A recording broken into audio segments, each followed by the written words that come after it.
मध्य प्रदेश के 203 रिक्त स्थान की पूर्ति के लिए नाम निर्देशन पत्र भरने के लिए लगातार प्रक्रिया जारी है।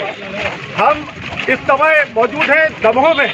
दमोह में हमारे बीच आप जो हुजूम देख रहे हैं, ये है गोंडवाना गणतंत्र पार्टी का। गोंडवाना गणतंत्र पार्टी में सम्मिलित हो गए हैं भारतीय जनता पार्टी से त्याग पत्र देकर विनोद राय वह चेहरा जाना माना चेहरा है और वह अब ताल ठोककर मैदान में है। हम इस समय उनसे चर्चा करेंगे। विनोद राय जी, आपका स्वागत है।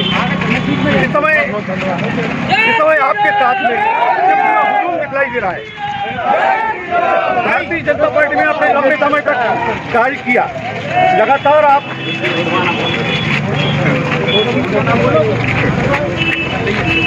भारतीय जनता पार्टी से जुड़े रहे। आखिर ऐसा आपने उससे मोह भंग करके त्याग पत्र देकर अब आप चुनाव के मैदान में गोंडवाना गणतंत्र पार्टी के मैदान में। भारतीय जनता पार्टी बड़ी बड़ी बातें करती है कि हम सर्वे कराते हैं, सर्वे के हिसाब से टिकट देंगे। जितने भारतीय जनता पार्टी ने मीडिया ने सर्वे कराए हैं उनमें सबसे नंबर 1 पे हमारा नाम था और विधायक जी का तो सबसे लास्ट में था और उनका विरोध था। उसके बाद उनको टिकट दे दी गई। सर्वे का क्या मतलब? जैसे कि आपने बताया कि भारतीय जनता पार्टी ने जो सर्वे किया और उस सर्वे के आधार पर आप नंबर 1 पर से आपको टिकट दे दी। क्या जातिवाद का भी असर है क्या? भारतीय जनता पार्टी ने यहाँ कोई ऐसी चीज देखी क्या? जी नहीं क्या है, मतलब ये क्या है, राजनीति जातिवाद से नहीं होती है। हाँ, जातिवाद से नहीं होती कोई राजनीति। जातिवाद की संभावना से पूरे तरीके से इनकार किया है और उनका कहना है कि सारी समाज हमारे साथ में है और आप गोंडवाना गणतंत्र पार्टी के मैदान में हैं। क्या संभावना बता रहे हैं? जीत जो है वो आपके, अगर मान लीजिए आपको जीतते हैं आप मैदान में जिस प्रकार लगे हुए हैं, और फिर उसके बाद आप क्षेत्र की कौन सी प्राथमिक समस्या होगी जो जिससे आप काम करना चाहेंगे? शिक्षा है, स्वास्थ्य है, पानी है और फिर रोड है, मतलब सबसे बिजली की बहुत बड़ी समस्या है। और रोजगार, युवाओं के लिए रोजगार की जरूरत है। रोजगार और प्लस उनके मतलब धंधे होना चाहिए, बिजनेस होना चाहिए, छोटे छोटे व्यापार करने में ऐसा मतलब हम लोग युवाओं को शिक्षा देंगे कि अपना खुद का बिजनेस करें छोटा छोटा। शिक्षा, स्वास्थ्य और रोजगार के ऊपर आपका विशेष फोकस होगा। आप मानते हैं कि भारतीय जनता पार्टी ने इतने समय तक उस क्षेत्र में राज किया लगातार और कांग्रेस ने भी किया, तो क्या उस क्षेत्र का विकास उस स्तर पर नहीं हो पाया जिस स्तर पर होना चाहिए? नहीं, हमारे क्षेत्र में हमारी विधानसभा में विकास मतलब जैसे हमारे मतलब जैसे पहली विधानसभा लगी हुई है, पाटन विधानसभा लगी हुई है, तो पाटन विधानसभा विधानसभा कितना विकास हुआ है, लेकिन हमारे यहाँ कोई अभी तक ऐसा कोई विधायक नहीं बना है जो मतलब हमारे क्षेत्र की समस्याओं को हल कर सके। गोंडवाना गणतंत्र पार्टी और बहुजन समाजवादी पार्टी दोनों गठबंधन होकर इस समय चुनाव के मैदान में है। इस स्थिति में देखते हैं मध्य प्रदेश में आप इसको कम से कम ये गठबंधन बहुत महत्वपूर्ण हुआ है दोनों का, बहुजन समाजवादी पार्टी का। इससे लगभग 50-60 सीटें मध्य प्रदेश में आएंगी। यानी निर्णायक की भूमिका में होगी गोंडवाना और बहुजन समाजवादी पार्टी। और क्या स्थिति नजर आएगी अगर मान लीजिए सरकार किसी की बनती है तो क्या भूमिका होगी? पहले किसको चुने? और वो हमारे जो ऊपर के नेतृत्व है वो निर्णय लेंगे जो उसमें हम शामिल रहेंगे।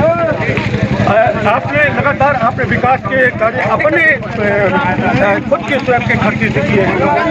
जब आप अंत्येष्टि की बात हो या फिर अस्थि विसर्जन की बात हो, दवाओं की बात हो, सारी चीज़ें आप करते रहते हैं। ये प्रेरणा आपके पास कहाँ से आई और कहाँ से आप ये ऊर्जा लाते? ये हमारे पूर्वज हमारे माँ बाप की कृपा है कि मतलब हम अभी लगभग 250 गाँवों में नकली अंतिम संस्कार के लक्ष्य लेके हैं और अस्थि विसर्जन के लिए नर्मदा जी और गंगा जी गाड़ी फ्री बेचते हैं। और जैसे अगर कोई गरीब आदमी दवा कराना जाता है डॉक्टर के यहाँ तो मतलब वो दवा तो मतलब इलाज तो करा लेता है, लेकिन दवाई लेने के लिए पैसे नहीं रहते, तो वो हमारे व्हाट्सएप में पर्चे भेजते हैं, तो उसके घर हम दवाई भेजते हैं। अब विषय ये आता है कि इतना सारा जो हुजूम है, इतनी जनता है, ये मतदाता आपके जिक्र के हैं, तो क्या ये जो आए हैं ये अपने अपने संसाधन से आए हैं या आए हैं? नहीं, अपना संसाधन सभी अपने अपने संसाधन से आए हैं। लगभग कितने वाहनों का काफिला था और कितनी भीड़ हुई?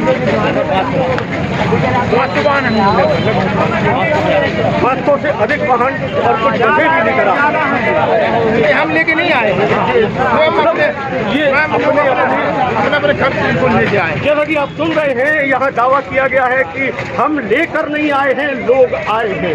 मतदाता हैं चबेरा विधानसभा के, वो राय के भरे हुए हैं।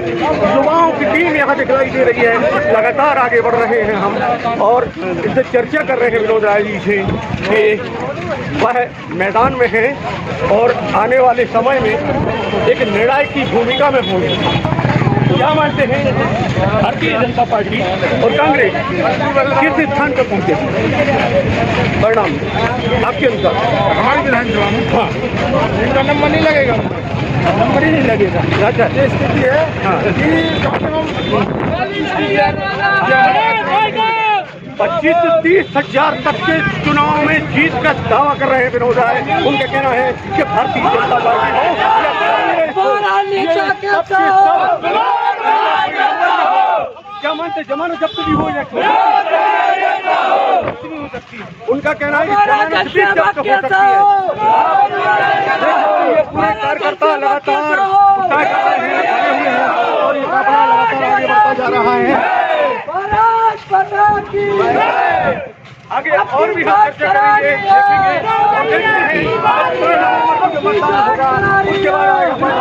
जीत का दावा हम नहीं करते, लेकिन जीत का दावा यहाँ के सारे वो लोग कर रहे हैं जो विनोद राय के साथ कर रहे हैं। विनोद राय के साथ और विनोद राय स्वयं इस बात का दावा कर रहे हैं कि वह बड़ी जीत दर्ज के बीच से 25,000 की 17 नवंबर के मतदान के बाद परिणाम आएगा।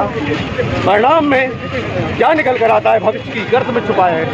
फिर मिलते हैं एक नए व्यक्तित्व के साथ, नए उम्मीदवार के साथ।